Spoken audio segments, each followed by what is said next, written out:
special things going on. We have been doing mock crashes since approximately the year 2000. We try to give you guys at least 2 of these during your time at the high school. Different scenarios, they're different every single time. This one is no exception. We have a little bit of a skit that we're going to do here right at the beginning, kind of as a precursor. Sometimes we played it on TV for you guys, but this time we're going to do a little skit here with a couple of people that are involved in this year's crash. We also have a speaker, a very special guy that's going to be talking to you after that, and I will introduce him a little bit later. I just want to recognize, and we'll be talking outside at Jay Stadium after this. We have numerous entities that help with this, from our emergency medical services in town. We have our sheriff's department, the police department, the fire department, EMTs. We have the Spirit of Marshfield that comes in. And it's very important that you guys pay attention and really give them the respect that they deserve. They're the ones that are first on the scene for you. They're the ones that console you. They're the ones that really help to give you guys the best possible outcome when there is an emergency situation. One of the things that we want you guys to think about are the choices that you make, okay? And that's part of what that skit is all about, to give you a precursor to what's going on out there. Right now, I am proud to introduce Roger White. He is from Oregon, Wisconsin, and he will be talking to you guys today. Thank you.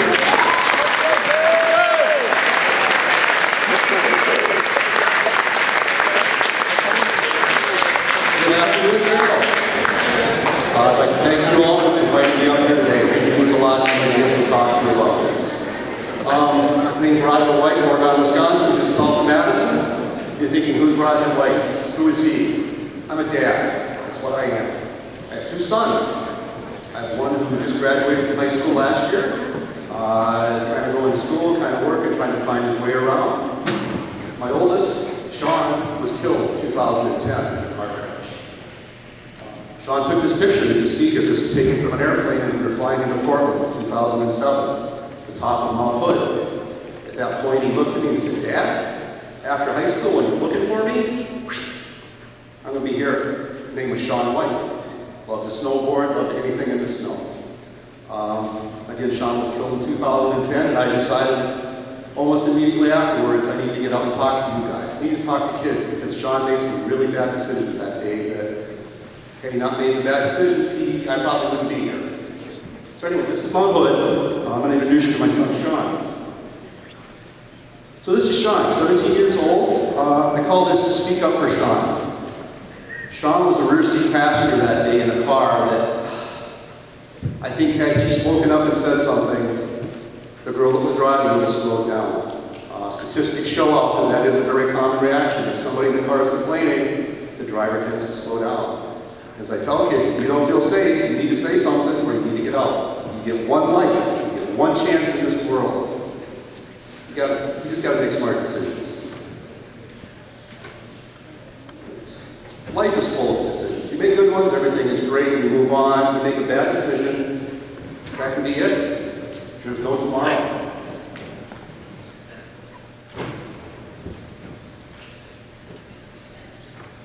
As many of you may know, traffic crashes are the #1 cause of death in teenagers. Nearly 6,000 a year die in car crashes, both driving and riding. That's more than any other cause of death at that age group. Yet, we don't pay as much attention to it as we should.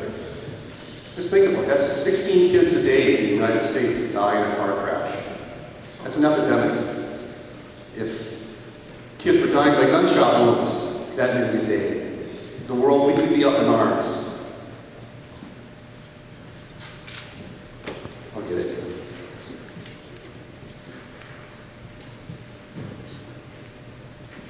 So this is Sean, he's age 17. Loved to play soccer, loved to play Xbox, loved to hang out with his friends.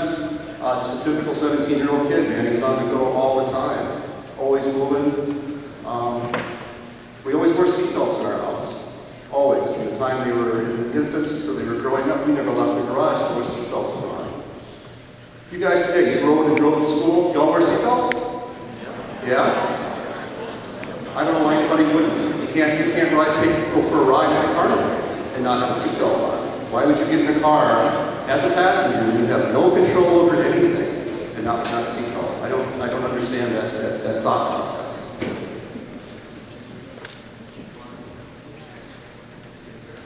So anyway, I just wanted to introduce my son. I'm just here to talk about making a decision. This is my son, Sean.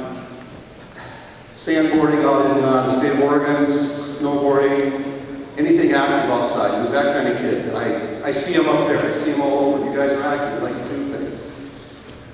It'll be 5 years this June. I often sit back and reflect about what if. Where would he be today? He'd be 22, 23 years old, maybe getting done with school, maybe working full-time, maybe married. I don't know. That's all gone. He left our house that day and never came back. And never will. And it's just something hard to cope with. This is why I talk to you guys. This is my therapy. You know, talk to you about this. I can't keep it bottled up. And again, big time soccer player. Love to play soccer. One of my favorite shots is the one in the middle here at the bottom. Soccer being the non-contact sport that it is. Sean was not very big, about 5'6", 140 pounds maybe, but very tenacious, very fast. Love to be able to play this game of soccer. I just like to share this with you because I think you guys can identify with your athletes. You know what goes into it.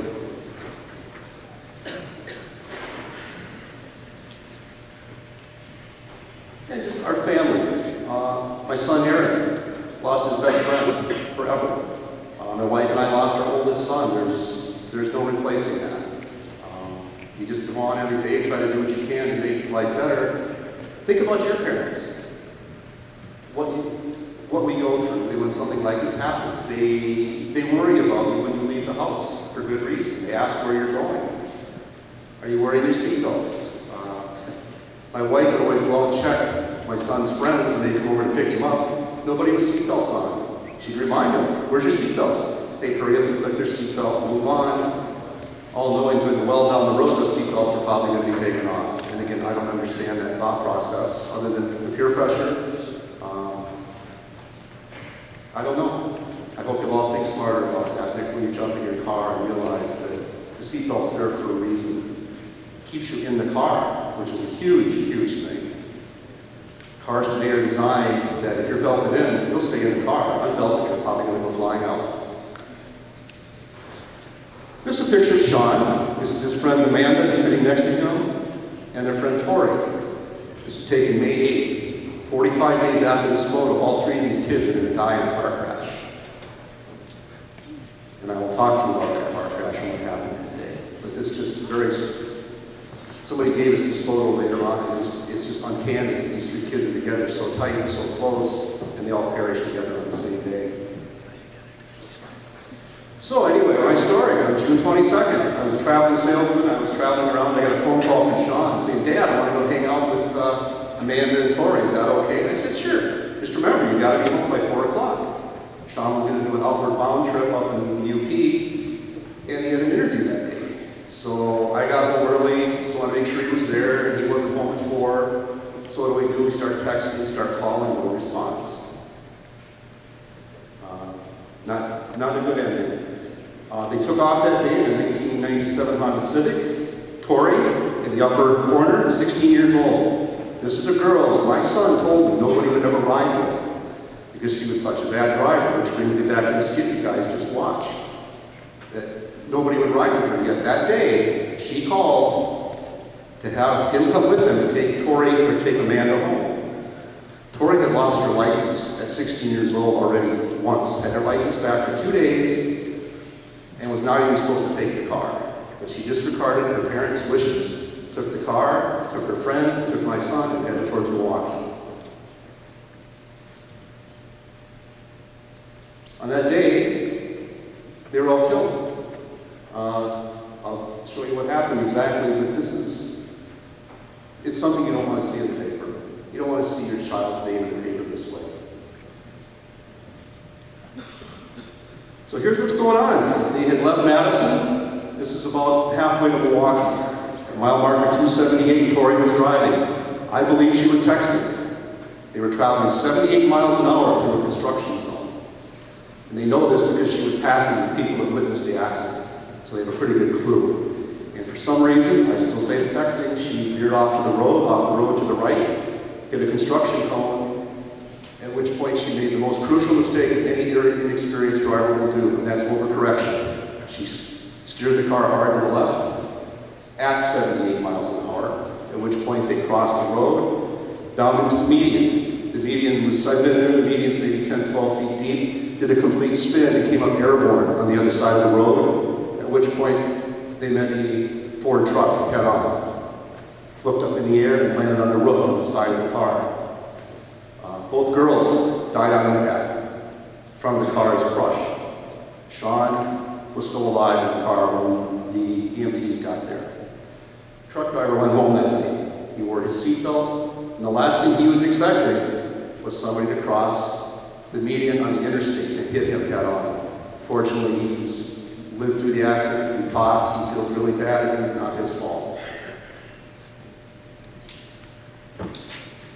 These are pictures of the car. The little Honda Civic's not near as pretty as it was. Like I said, both girls were crushed in the front seat immediately. They died on impact.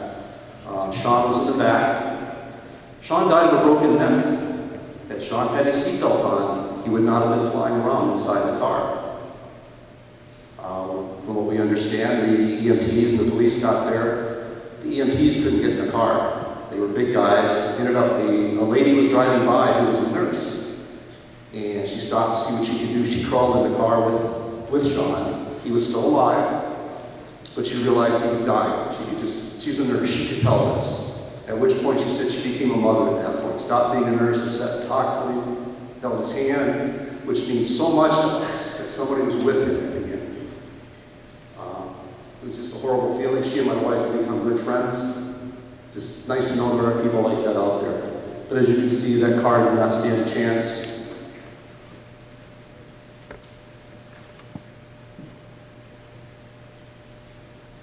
Information, the impact. You don't realize this, but simple math. Your body weight times the speed you're going is what it's going to be at the point of impact.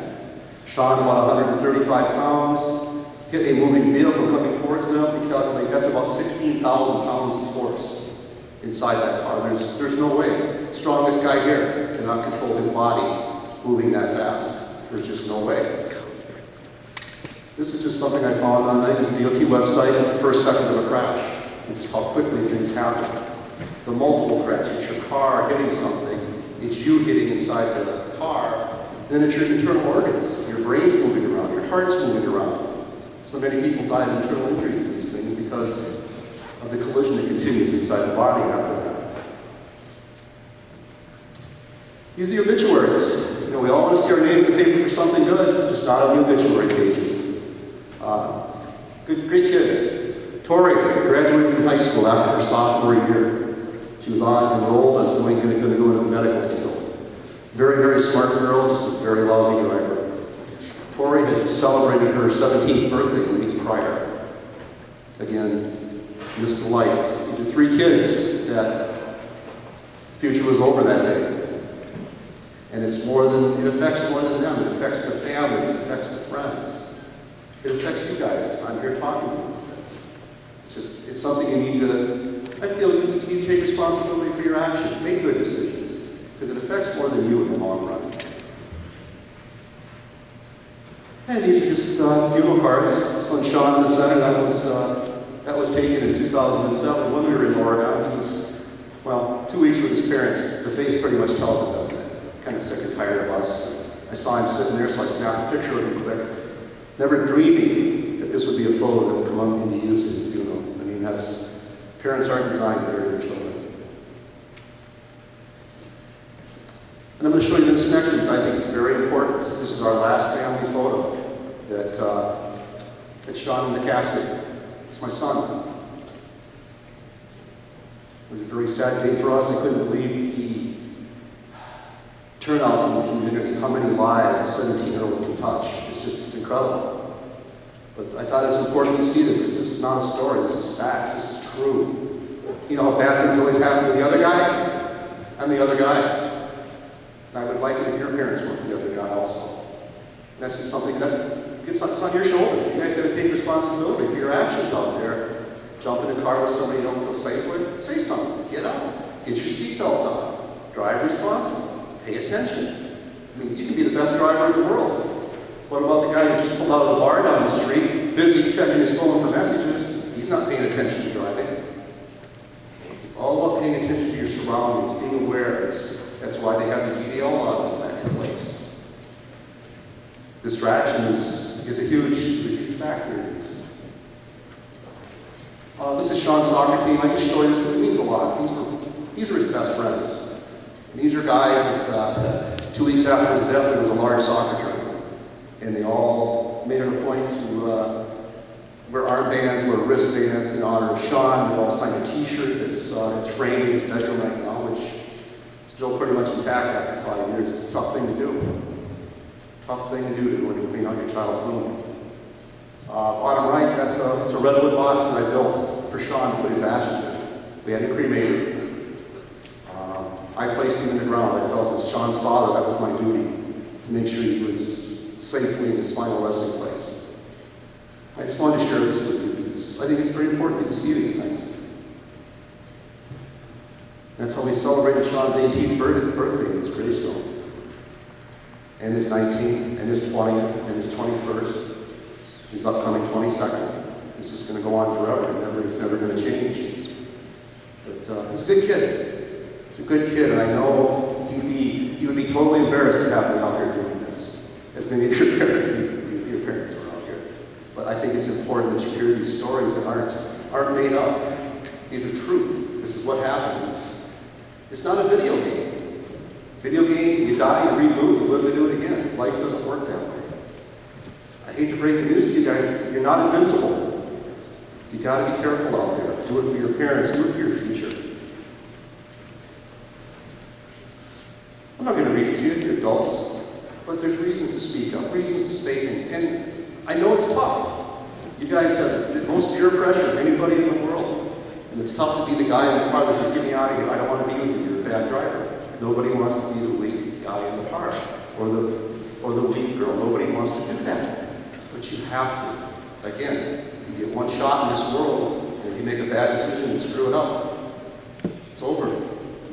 Sean made 2 bad decisions that day. He jumped in a car with a girl that he knew was a bad driver, and he didn't put on his seatbelt. 2 bad decisions, 1 huge consequences. How recently have the GDL law is to keep the distraction down in the car. These are facts that are published. One extra person in the car doubles the risk. Throw a 3rd person in there, it quadruples the risk of being in a crash. I'm sure you guys all get in the car, 3 or 4 of you, you're all quiet, right? Listen to the radio, no noise, no screwing around. Yeah, right. I've been there. I was a teenager once, believe it or not. And I should have bought a lottery ticket. I made a lot of bad choices as a youth, and I lived through it. But unfortunately, not everybody gets to do that. There's some really good websites out there, really excellent websites. If you get a chance, Google them, look for them. There's some great videos, just stuff that you need to see. It's real. It happens every day. I believe one of my favorite ones is the, where is it? I believe it's the Stay Alive and Education one. SafeProgram.com, yes, that one's actually, I suggest you look it up. It's got excellent videos on there, in-vehicle cameras of actual accidents taking place. Some mock stuff that's been made up that is filming is phenomenal. You think you can hold yourself in place. There's one video of a guy who's probably 250 pounds, unbelted in his car in a rollover. He's in the back window by the time the car stops. You have no control over yourself. You cannot stop your body. And if you don't want to listen to me, you don't want to listen to your parents, don't want to listen to your teachers, that's the Yes I Will Donate website, and the other one is Wisconsin Donor Network. I heavily suggest you get a card and a button, because if you don't believe it can't happen to you, at least help somebody else down the road. I'm hoping nobody will make bad decisions, but sometimes bad things happen to good people. And We try to control it, we try to pay attention. Life is serious. I mean, look at the bottom line there. Every year, 3,500 teenagers grab the car keys, see you later, mom and dad, and they don't come home. Could you imagine not being able to go home ever again? You left for school this morning, they had a great day, great evening, something happens, you don't get to go back home. Think about that. You know, I have a teenager, so you're messy room, I understand that. You're stuck, you don't want your parents to find. Think about these things when you be responsible out there. Take driving seriously. There's nothing more dangerous you're going to do in this world, most of you, than jump behind the wheel of a car and drive. I mean, think about it. 60 miles an hour, driving down the highway, nothing separating you from the car coming at you but a white line in the middle of the road. It's all about people respecting their side of the road and paying attention.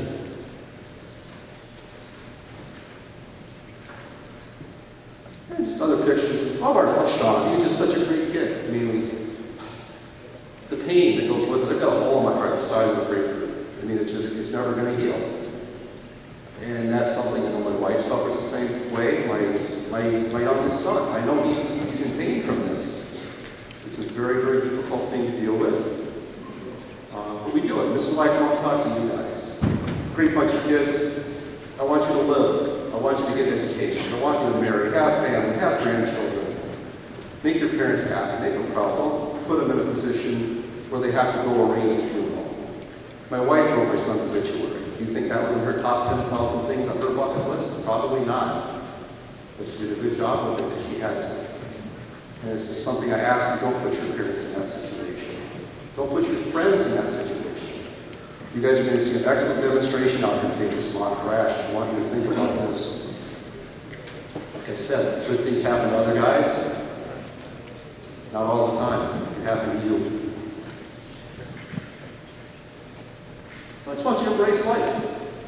You get one shot, man. One time. Live it to its fullest. Don't make stupid mistakes. Stay alert in cars. Talk to the guy that's with you. That's driving. Tell him to slow down. Point things out. Hey, there's a car pulling out right there. You know, pay attention. Because it's so easy to get distracted these days. You've got your cell phone, which I hope you're not texting. But I'll bet when it rings, the first thing you do is start looking for it. Where is it? Who's calling? Texting, I don't understand the texting concept of driving. I can't do it. I have enough trouble doing when I'm sitting still. I can't imagine trying to drive and do the same thing. And again, always wear your seatbelt. Insist that your passengers wear a seatbelt. Don't move if they don't have their seatbelt on. It's not a hard thing to do. It snaps in just a couple of seconds. And it will save your life. Making good decisions is what it's all about.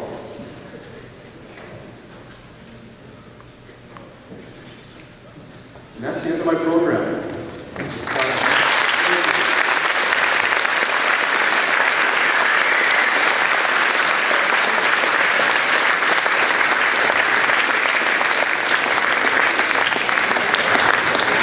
Thank you very much. You guys have been very attentive. That means a lot to me. This means so much to me. You can sit and listen to my story, listen to Sean's story. Thank you.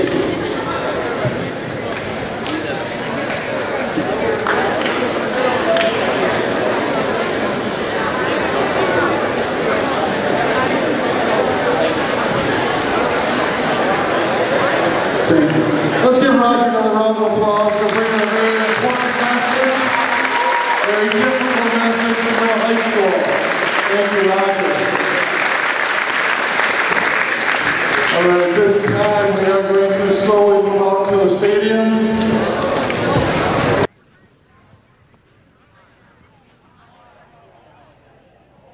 If I could have everyone's attention, please. First off, I'd like to thank everyone for attending today's event. I'd like to thank Mr. White for sharing his tragic story and prevention, to try to prevent injuries like that and deaths occurring to young adults like yourself. During today's event, kind of keep an eye on all the people involved in the scenario, kind of put yourself in their shoes. Once things like this happen, it doesn't just affect yourself. I've been on the Merrill Fire Department Lincoln County Ambulance Service for 14 years. Numerous times in those years, the same faces that are watching this event today, 4 or 5 years after they graduate, I'm called to scenes to pick up deceased classmates. I've lived in this town my whole life. No matter if you go to the gas station, the grocery store, you run into the parents, you run into the families. It always makes an uncomfortable feeling, even though you did your best to try to save their loved one's life. It's just something that never goes away. The theme for today is the choice is yours. As young adults, we all want to start making our own choices. We don't want to listen to our parents. As a result, in events like this, it's just a tragic story because it never goes away. You close your eyes, you think of the incident, how you could have prevented something like this from happening. Some of you don't have your driver's license yet. It's up to you to make that choice to ride with these drivers, to remind them to wear their seatbelts, to pay attention to the road. Maybe ride with a different person you feel more safe with. As the ones with the license, it's your responsibility. For every person that's in your vehicle, they're your responsibility. During incidents like this, I'm sorry only goes so far. If you bump into somebody's car in the parking lot, I'm sorry is one thing. You have 4 or 5 family members in your vehicle and they all get killed, I'm sorry just doesn't cut it anymore. It's a choice you had, along with anybody else in that vehicle, to prevent an incident from happening. Either it's speeding, texting, reckless driving, impaired driving, numerous other things that can cause accidents. I can't tell you how many days, a beautiful day like this, I've been called to a crash just because the person took the day for granted. They started daydreaming. During winter time, we're a little more careful, a little more cautious of our driving. But you just can't take driving for granted. Again, I want to thank you for being here today. Keep an eye on all the individuals, from the coroners to the funeral home to the law enforcement to the person on the other end of that 911 call. That call never goes away. You always think of it, and just remember, make the right choice, and the choice is yours. No, John, I don't want to ride with you. Dude, come on, it's not a big deal, man. Like, I'm fine at riding, dude. Like, You're not that great. what's wrong with the way I drive? Come on. You drive pretty dang fast, man. Does that even matter? Like, it's not like I'm, like, swerving There's a speed limit for a reason. Oh, come on. It's not like anyone will even know. You're being ridiculous. They will know. Dude, it's not a big deal, Mark. Oh my gosh.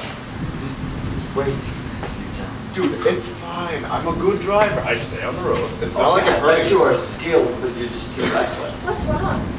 Mark is being just absolutely outrageous because, like, I'm trying to give him a ride to the counselor later, and he's just being ridiculous about it. Well, you aren't that good of a driver. Oh, what are you talking about? You go way over the speed limit, and sometimes it. I went with you once, and I was terrified. No. Yeah, it's kind of scary. It's not a car ride. It's like a roller coaster. It's not good. I'm sorry. Whatever. Mark can just ride with me. It's not that big a deal. Okay. But, I have my GDLs, and Emily's already riding with me, but it's not that far away. You can ride with me. well, I don't know. Don't want you to get in trouble. And cross-country season's about to start soon, so I can just run. Okay, are you sure? Yeah. Okay. Just ride with me. That's No, it's fine. It's not safe. Whatever, guys. Alright, let's go.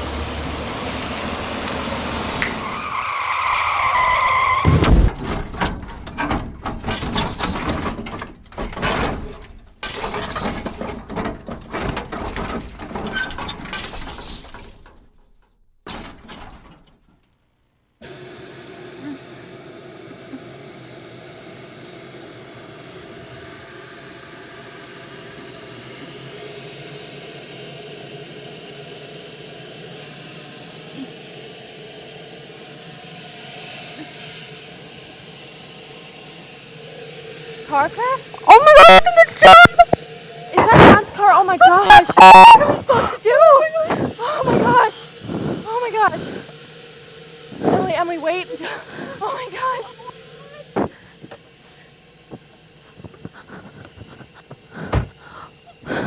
Hazel, what are we supposed to do? Oh my gosh, what are we supposed to do? Oh my god. Emily. Emma. I have to call 911. Lincoln County, it's 911. Oh my gosh, there's been a car accident. I don't know what to do with it. Where are you right now?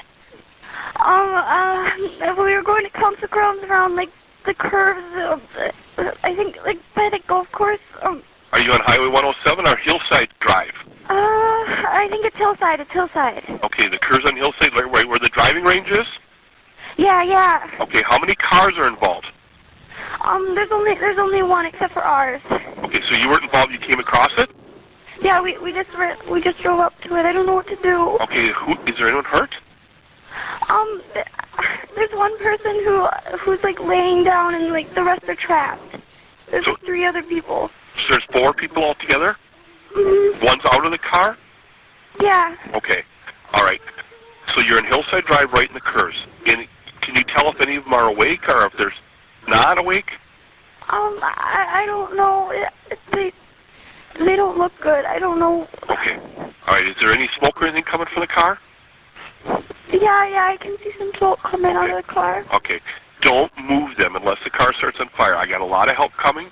Just wait there. The help will be there in a few minutes, okay? Okay. All right. Bye.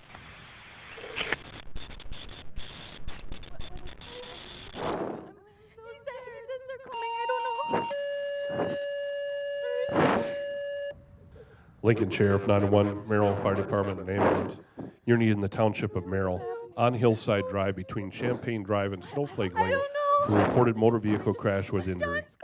There are reported to be 4 people injured. 1 has been ejected. I don't know what to do, Mark. They're coming. We just have to wait. Lincoln Sheriff repeating the page for Merrill Fire and EMS. Township of Merrill on Hillside Drive, right at the curves by the golf course, reported a 1 vehicle crash with several serious injuries.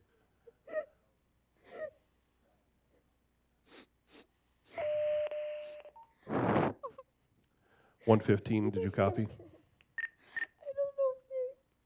115 copied en route. 10-4, we requested mutual aid from Merrill Police Department as well. Lincoln 166, I'll be 1076, will approach from the north. 10-4, Merrill 166. Medic 63 are en route to the 1 vehicle MVA. 10-4, Medic 63.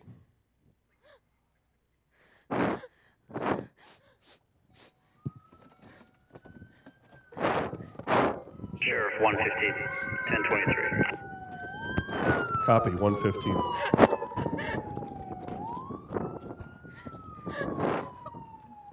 Hey, you okay? You all right? Are you awake? What happened? Morgan. Lincoln Sheriff from Merrill Fire. Hey. Rescue Squad 64, Medic 63 are on scene. All incoming Merrill units, we have a 1 vehicle MVA. Looks to be 1 patient ejected, several more inside the vehicle at this time. How many people are in the vehicle? 6158 is assuming command. We got 4 injured, 1. I copy Merrill Fire. Provide any additional resources you may require. In the back seat.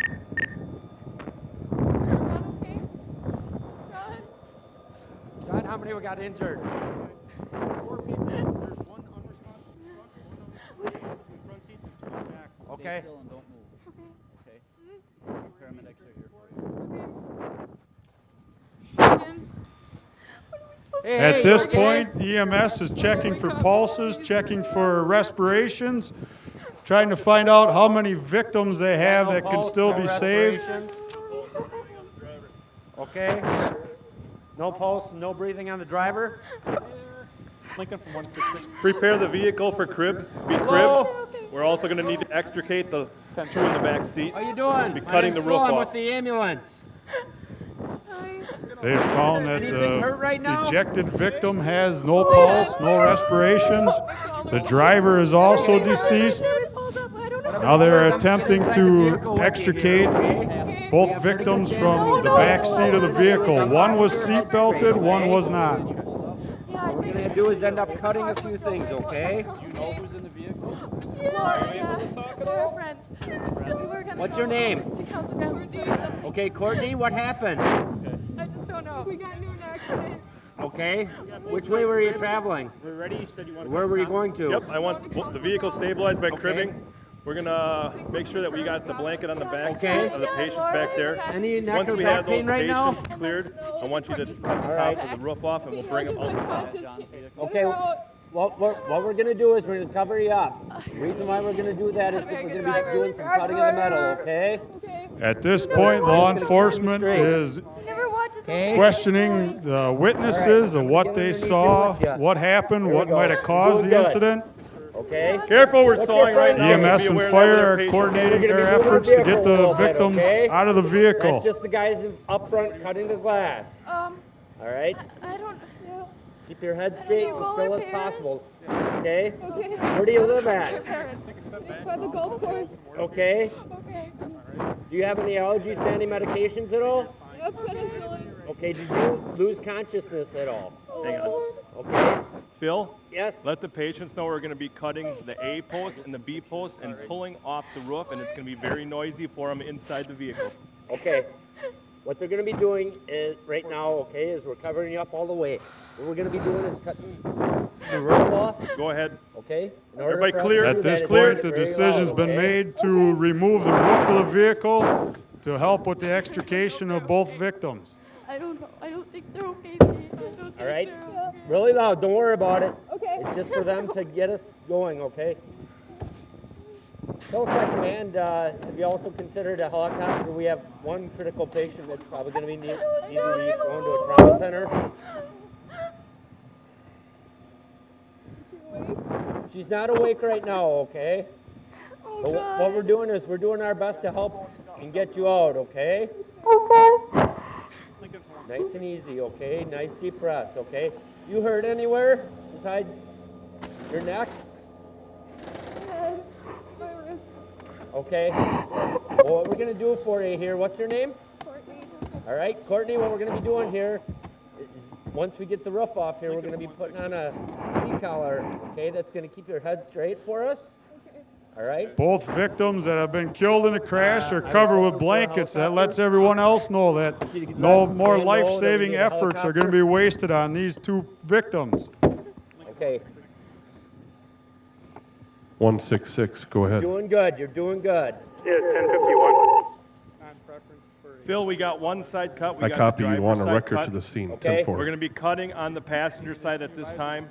Cutting on the passenger side. Okay, did you copy my request for a helicopter? Negative, I didn't. All right. All right, real loud noise, okay? At that point, they requested a helicopter. They found one victim to have major injuries and they need to be flown to a trauma center. I see. That's when the helicopter's called. Hillside Command to Lincoln Sheriff. Hillside Command to Lincoln Sheriff.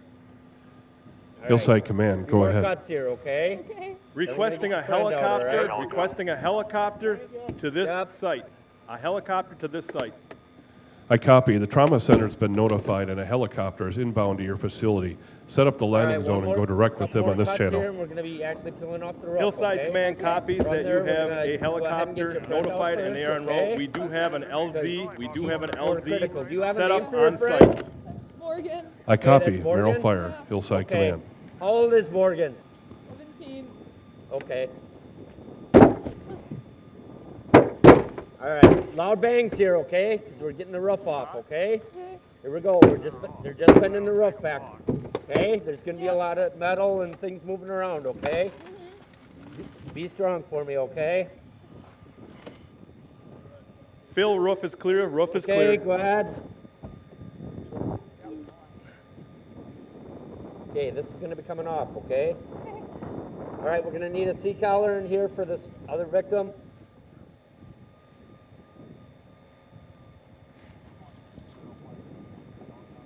Okay, go ahead and work around me. You're going to try and keep your head as still as possible, okay? Okay. Okay, underneath your chin there, very good. Phil, one bird or two birds? I need one helicopter. One is on the way. Will we need a second, or can we ground transport the second patient? I will be able to ground transport to Good Samaritan if you can notify them that we got a trauma patient. Copy. Due to the severity of the crash, they will be placing the patients on longboards and C-collars to Okay, Morgan, try to you're doing prevent good, okay? any injuries or extra injuries due to possible broken necks or broken backs. We do not want to cause any more paralysis. Okay, can you grab the seatbelt? Again, put yourself in any one of these people's shoes at this time, Otherwise, from the if you people want, go driving ahead up and get on in the towards me. scene, to All right, law how you doing? enforcement, How you doing? to Okay, you EMS still with me fire, here? All right, we're gonna get your friend out here first. and or then the we're gonna get person that out you and had get talked in to the when you ambulance. called 911. Is there anybody that we need to call? Mom or Dad? Do they? All right. Do they know you were out? Yeah. Okay. Do they know who you're with? Yes. Okay. Very good. Phil, let's take your patient out first, then we can slide Hillside out Command. the same way. Okay. Lincoln Sheriff. Hillside Command to Lincoln Sheriff. We're setting a board underneath your. Go ahead, there, Hillside okay? Command. This is Lincoln We're Sheriff. slowly gonna Do rotate. you have an your head ETA and to get this you on a left- site on the go helicopter? backward, okay. Just Or spoke to the think trauma about your center at parents at Marshfield. this time. They're just going about their normal day. They have an They're 8-minute at work, ETA. or Repeat, just got 8-minute home from ETA. work. They're not expecting a police officer to come knocking at their door, tell them that you've just been killed in a crash or severely injured in a I'll crash. be out of your way here. Hillside Command copies. You want- 8-minute you lay her ETA for the down? helicopter. 8-minute ETA for the helicopter.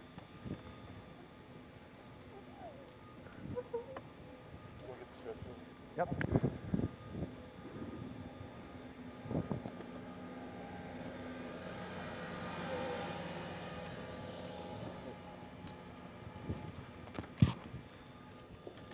Or think of what your plans were for the summer. Think of what your plans were after high school, after graduation. See how nice an and event straight, like this okay? could change those plans for the rest of your life.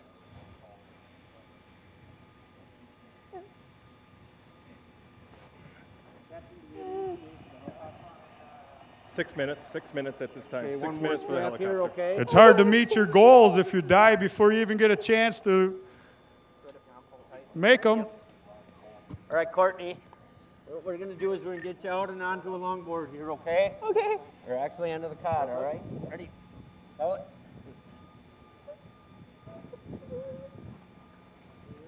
Okay. Command, 0-1. Can you feel me touching your hands down here? Yeah. Can you squeeze them real tight, real tight? Go ahead, Spirit. Good. Okay. Good afternoon, sir. We're showing 6 minutes out for your seat. 6 minutes. Trips to the landing zone. Good. Okay. Landing zone is secured. Landing zone is secured. Okay. Okay. All right. What we're gonna do is we're gonna load you up. in Copy that. Landing zone is secure. Okay. Few patient information for us. One car rollover. 4 patients. We'll be transporting 1. Patient is secured to a longboard waiting for land. Female patient with significant trauma. Female patient with Copy significant that, trauma. sir. On arrival, we'll remain hot. Offload, meet you. And then take it from there. Merrill fire copy. Think about your empty desk at school, your friends, teachers, and you don't show up. You're not there the next day. You're just an empty seat in that classroom, and which could have been prevented.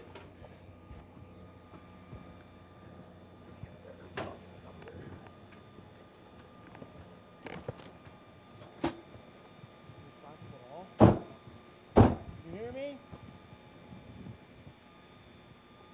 We have time for a Pull out. I'll grab the foot. 3 to 4 minute. 3 to 4 minute ETA before the bird is here. 3 to 4 minute ETA.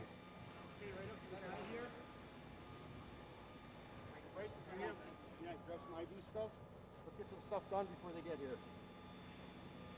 Can you hear me? Lincoln from 166.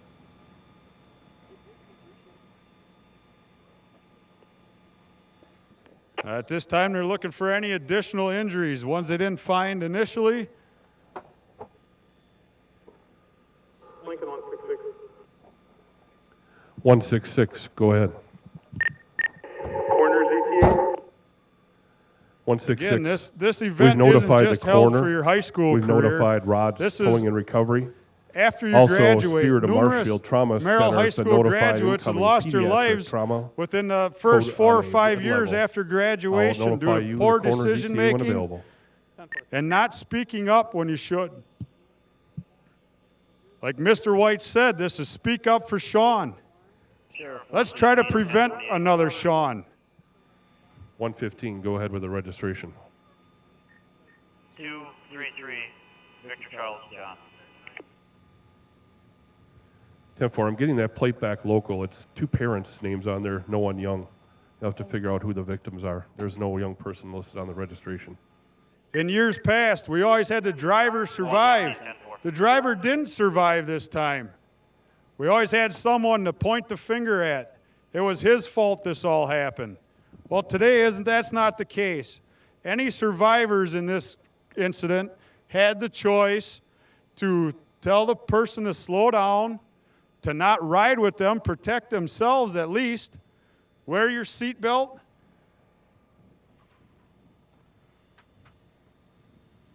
After an incident like this, you don't just forget about it. If you were involved in the crash, it's something you live with the rest of your life.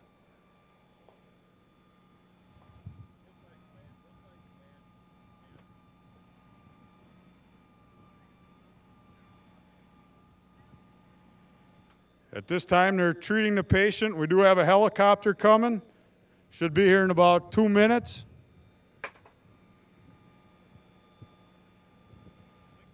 Again, your parents are just going about their normal thing at this time. Maybe they try to get a hold of you. You're not answering your phone.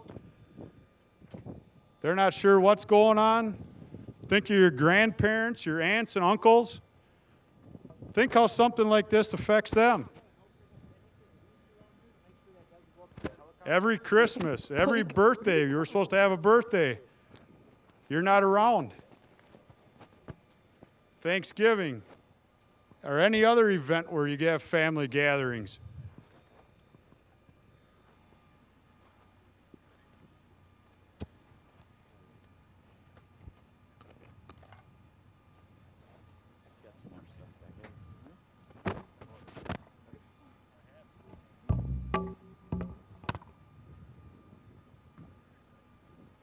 As Mr. White said, that accident that involved his son happened in June.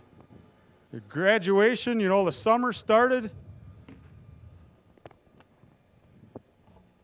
Heck of a way to start out your summer break for the rest of your friends and your family. You lose your life shortly after graduation or shortly after summer break starts.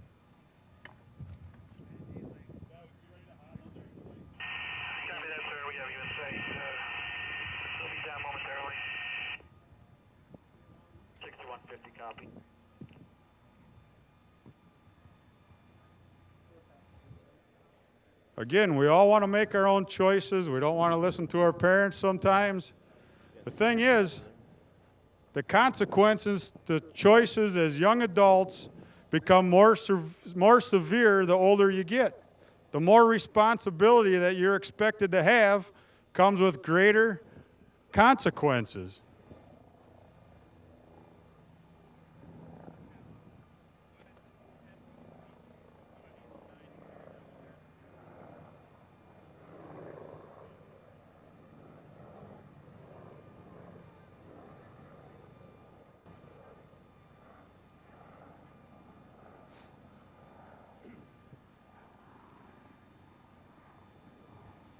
If for some reason some of your friends didn't show up today because they didn't think they needed to be here, It's your responsibility to talk to those friends if you're truly their friend and tell them, you know, you should have been here today. They covered some good stuff. Tell them how important that they are to you and try to prevent things like this from happening.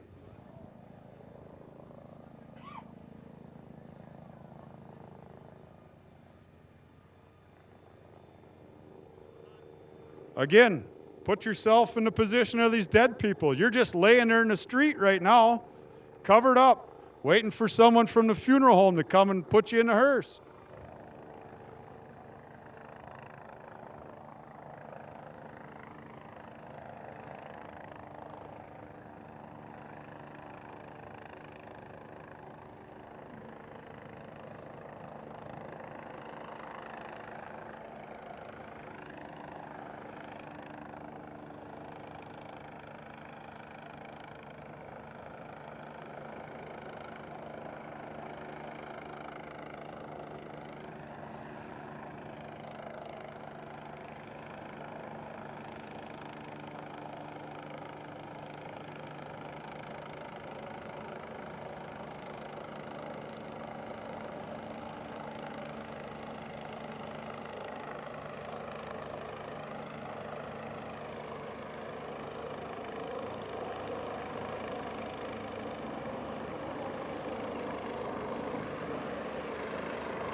So at this point, any person that had the possibility of survival either went in the ambulance or in a helicopter. Now, the thing left is the 2 dead people. We need to get a hold of the coroner. The coroner comes to the scene to pronounce them dead, to say what time of the day was your last breath, your last heartbeat. That's when the coroner comes and gets to go talk to the parents of these victims, knock on their door. Like I said, they're going about their day as if nothing happened, only to get a knock on the door.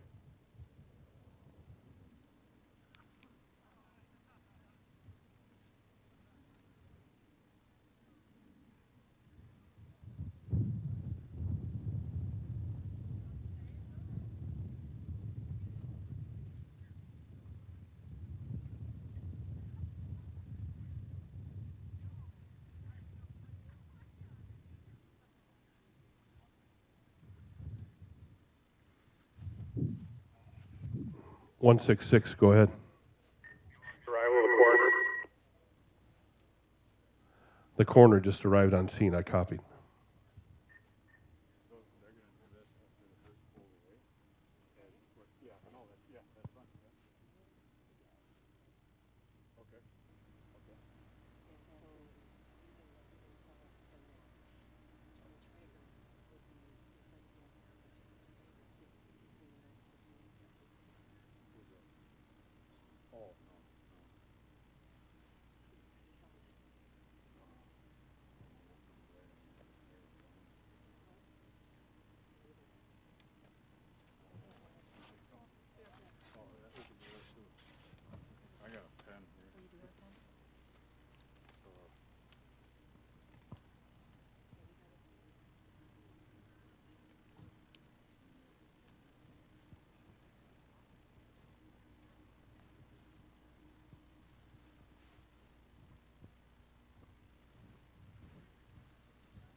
That helicopter's got to come back to you.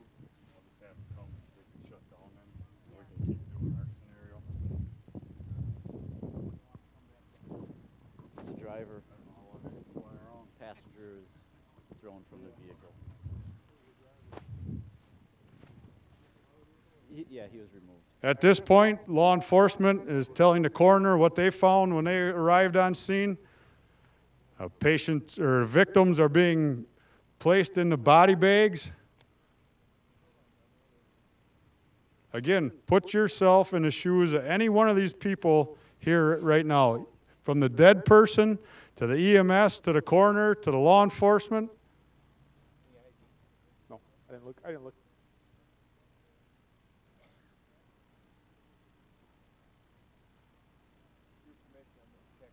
Go ahead. Have you pronounced her?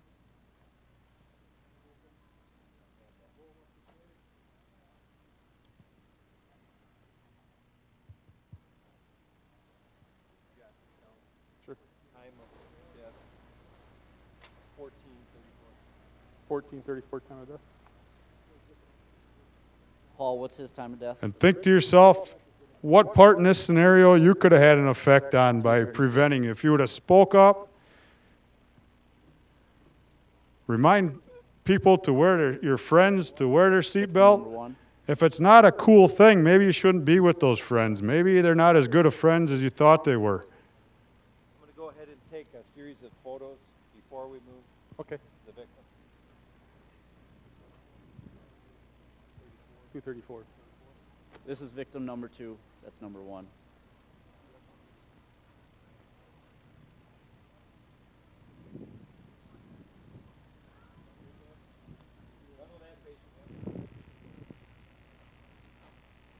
And then we have some good photos that Yes. we can get later. Yes.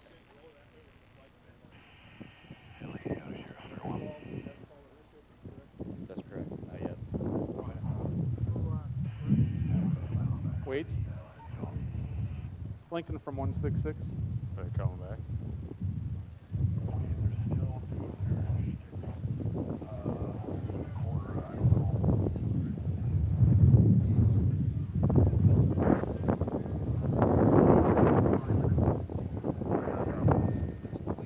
That helicopter's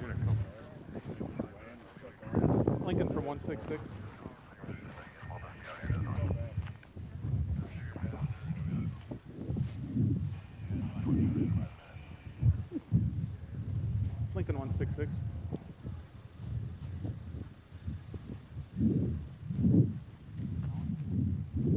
Sheriff 115. 115, go ahead. Dispatch Wade Funeral Home to this location for transport. 10-4, 115.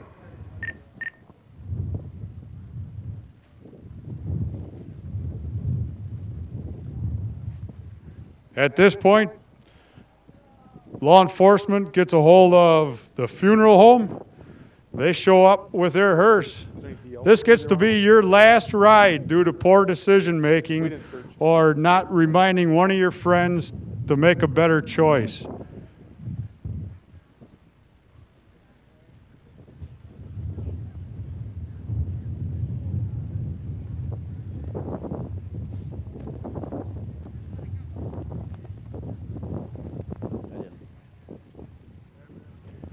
No.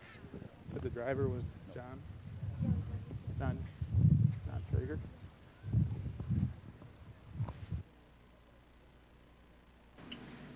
Why did I agree to go in the car? Why did I think it was a good idea? I knew what his driving was like. I wasn't even wearing my seatbelt. How could this be happening? Please, God, I'm only 18. I had my whole life ahead of me. I was going to graduate. I had a boyfriend who I loved. My parents. No, please no. I wouldn't even know what happened. One minute I was going fast, then everything stopped.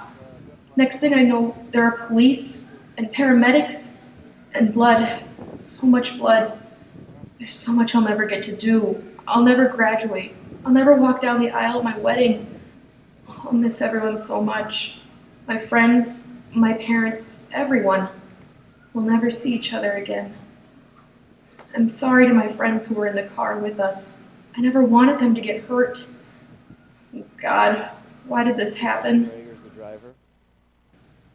What's the matter, everyone? What are you looking at? Is that me? I died? Here I am, at the prime of my life, and also at the end of it. I'm only 18 years old. How can I be dead? I thought I was invincible, untouchable. All of my life's plans gone. It wasn't supposed to be like this. I was supposed to go to college, start a family, grow old. I can never see my friends and loved ones again now. I hope that my parents will be okay without me.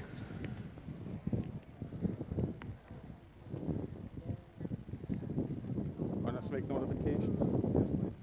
All right, we can do that.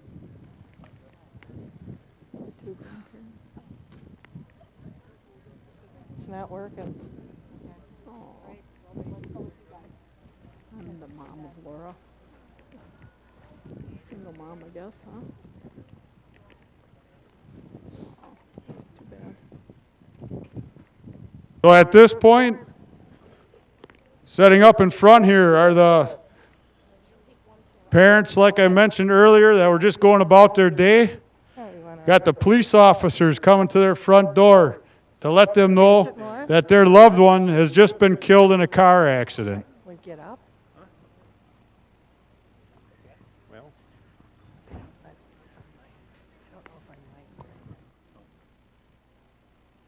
hello. Hi. Hello, Deputy Lazars. Officer Heckner of the Merrill Police Department. Oh, Is John Traeger your grandson? yes, he is. You guys want to have a seat? We had some information to share with you. We just came from the scene of a car accident. There were 2 fatalities. John was the driver of the car and he passed away. No. He passed away. We just spoke to him an hour and a half ago. We just got the call in the last half hour or so. Oh my goodness. They've taken him to Wade Funeral Home. No. Not John. He's a good driver. You know, looks like speed might have been a factor in the accident. I told him to slow down. A couple passengers said they were headed out to council grounds for the afternoon. Is Is that right? He told you? I don't know, but it doesn't matter.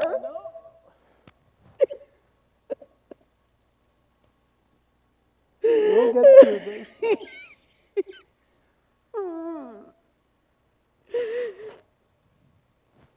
Where is he now? He's at Wade Funeral Home. Is there anything that we can do for you guys? Need help with notifications or someone we can call, a pastor or somebody? Like a pastor or someone from your church? The priest from St. Francis. Can we go see him? Can we go there to see John? Probably right now wouldn't be a good idea. Well, when can I see him? We'll let you know. This was his cell phone that was in his pocket. If I can turn that over to you.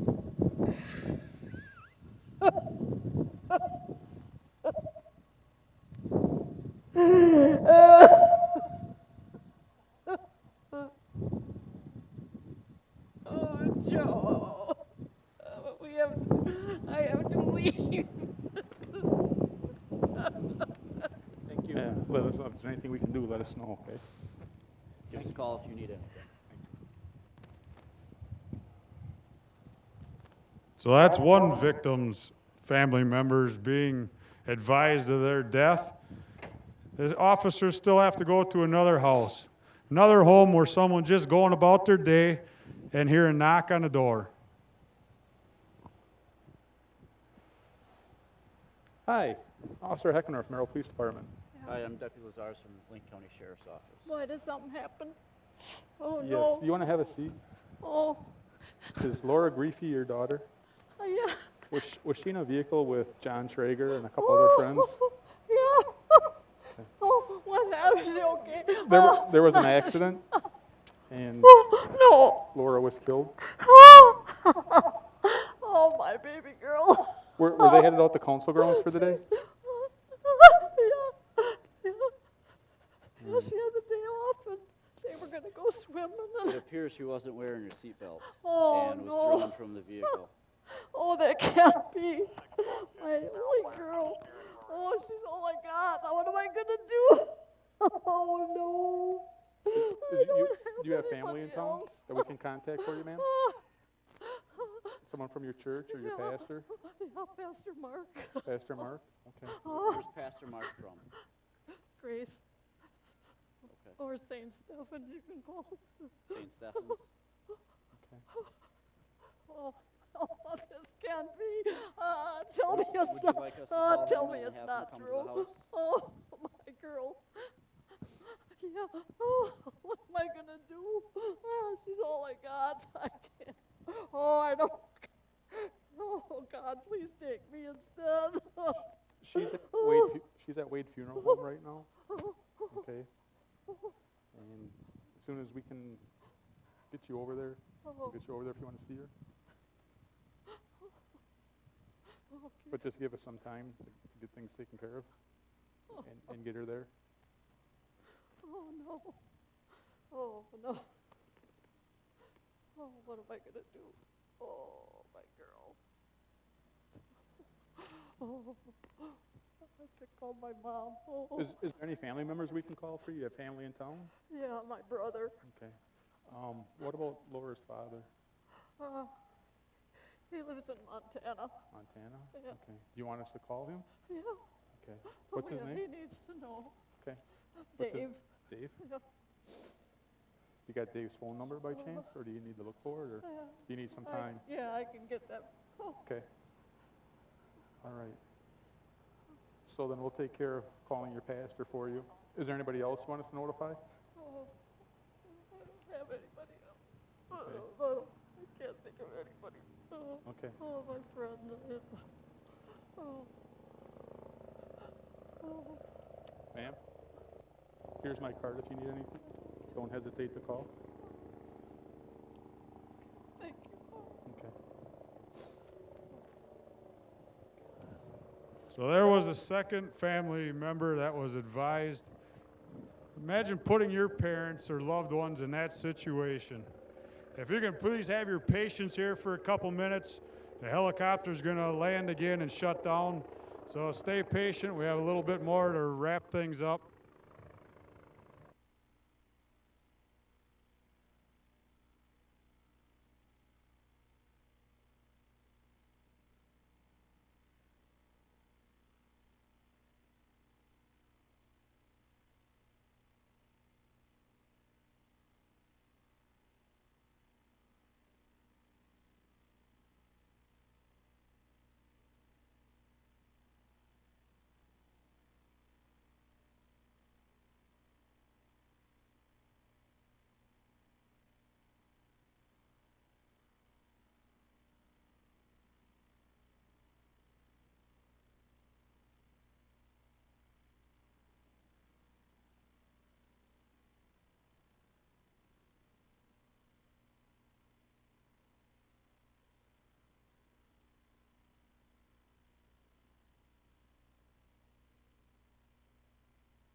So we're waiting for the helicopter to come to final stop here.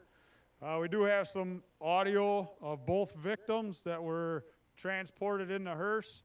Some final thoughts from them after realizing that their lives had come to an end sooner than they had expected.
go. You can put yourself in both victims' shoes.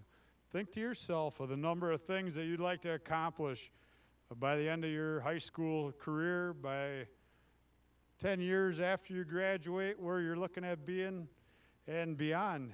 If you don't live long enough to reach those goals, it may be your own fault. At this time, I'd like to introduce Audrey Evans from the Good Samaritan Health Center. She has an update on the injuries that both surviving victims sustained during the accident. Okay, so the one patient who was brought in the helicopter did not have a seatbelt on, suffered severe head, chest, and extremity. And the patient that went in the ambulance did have a seatbelt on and only suffered minor injuries and was able to go home because she was wearing a seatbelt. I'm going to introduce Paul, our coroner.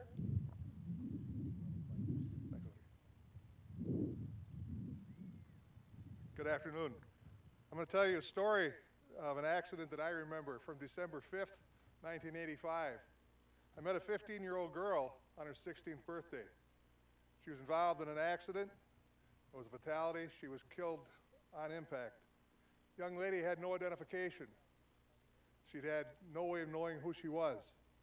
We spent 3 hours in the hospital trying to identify her. She went out with a guy she had never known before. He had a history of drinking, and it was his drinking and speed that caused her death. You make choices. Don't make other people make the choice to try and help you. Help yourself. That young lady sticks in my mind to this day. The time we spent trying to identify her. 4 of her friends came into the hospital that night and were brave enough to look at the body and identify her for us. So when you go out, you go on that date for whatever reason, think about it, think about what could happen. This is reality. This isn't play acting, this is reality. Thank you. You just want to introduce yourself?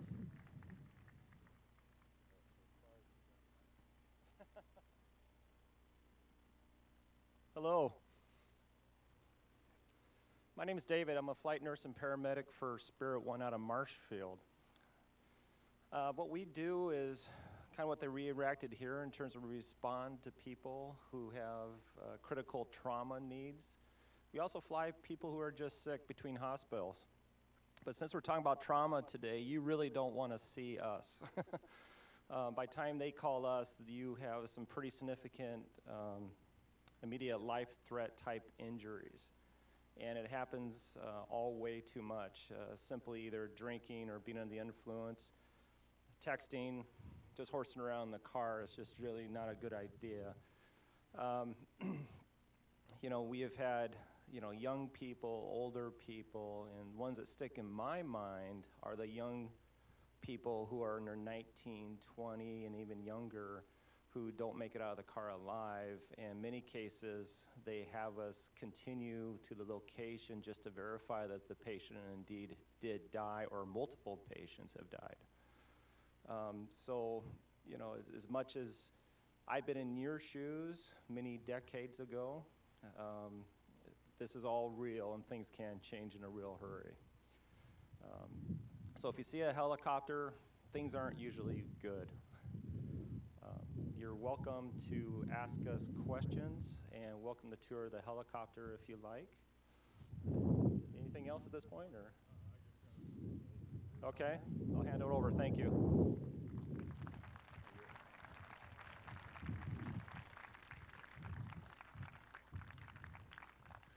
So in closing, on behalf of the Merrill Fire Department, the Lincoln County Ambulance Service, we'd like to thank you for joining us today. This isn't a single-handed effort to pull this off. There's a numerous people I'd like to say thank you for. Wade Funeral Home, Paul Prue, the Lincoln County Coroner, Rod's Wrecker Service, the Merrill Police Department, the Lincoln County Sheriff's Department, Mrs. Audrey Evans from Good Samaritan ER, the Ministry Spirit Flight Crew, Merrill Productions, Mrs. Burnett, Mr. Roger White for having the courage to come and tell his story, the Merrill High School student actors, and the Merrill High School staff. We know this event really throws a wrench into your day. However, we thank you for allowing us to come and put this event on. When we leave here today, we'd like everyone to leave the exit over by the trailers, the ones that you came in. Again, the choice is yours. You're welcome to stop down, ask any questions, take a look at things, and have a safe rest of the day and summer.